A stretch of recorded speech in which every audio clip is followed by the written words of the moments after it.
Hey guys, it's Roscoe, and on the Space Couch today I'm going to be reviewing this Aftermath Life Debt by Chuck Wendig, the second part of the Aftermath trilogy, and I thoroughly enjoyed it. I will just say, I read this and Empire's End back to back, so apologies if I get some of the storylines confused between them, because they did all kind of merge into one in the end. So it opens with Gallius Rax as a child on Jakku, wandering the desert and finding that the Empire is doing something there, building something. He then sneaks aboard the ship with Tashu from the previous book when it's leaving Jakku. It's then picked up at the end of the book when the Emperor is on board that ship and he says, "Boy, show yourself," and all that sort of thing. And I sense greatness in you and all that stuff. So it opens and closes with Gallius Rax. Now, the two main threads in this is the liberation of Kashyyyk by Han Solo. And then there's also an attack on Chandrila, which is where the Senate is currently based. But Gallius Rax had told Grand Admiral Rae Sloane to go to Chandrila under the guise of opening peace negotiations, but during those negotiations, the Empire will attack.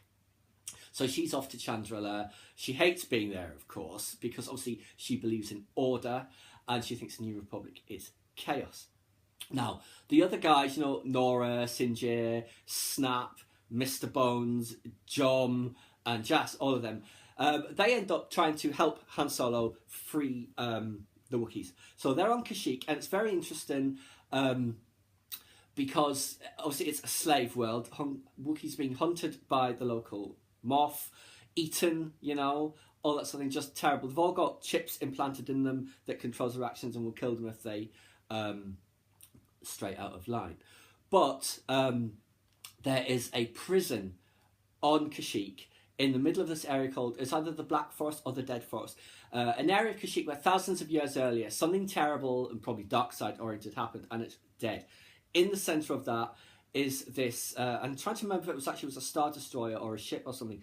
There's this prison, whatever it is, and they rescue a lot of prisoners there. The guys on Han Solo, including Nora's husband, Brenton, who they thought was gone and lost. So they manage to free the Wookiees, and they go on a rampage, as you would expect, and it's fantastic the way they take out the stormtroopers. Think back to that Chewbacca comic, you know, when you see him ripping arms off things and throwing things, all that sort of stuff. It's brutal, but it's exactly what the Empire deserves. Now, after that, they take all of the rescued prisoners back to Chandrila, you know, and they're having celebrations because this possible upcoming peace agreement. Think back to the original Battlestar Galactica, you know, when they're going to have that big signing with the Cylons. Guess what happens next? It doesn't go according to plan. Now, Rae Sloane, however, is taken completely off guard because she believed, while she was on Chandrila, that the Empire would attack, as in a fleet would come in and take it over. What happens is all of those prisoners who were liberated from Kashyyyk, from the prison on Kashyyyk, including Nora's husband, have microchips in them as well that essentially turns them into, not suicide bombers, but they all suddenly just start attacking everyone in the middle of the celebrations. Shooting, explosions, gunfire, murder, death, chaos and confusion. Rae Sloane is outraged at this because it's a sneak attack, which she doesn't believe in. She believes in being upfront, and she would have agreed to this. And essentially, she realises Rax just wanted her there, hopefully, to get rid of her.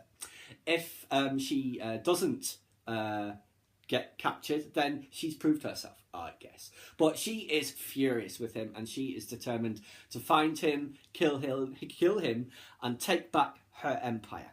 Now, like I said, it's thoroughly enjoyable, this series. I didn't have any problems this time either with the writing style. I think it's great. It certainly works for this, and I do recommend this series to you. Please subscribe to my channel if you enjoyed this content. Leave me a comment suggestion for an upcoming topic you'd like to see discussed, or like the video.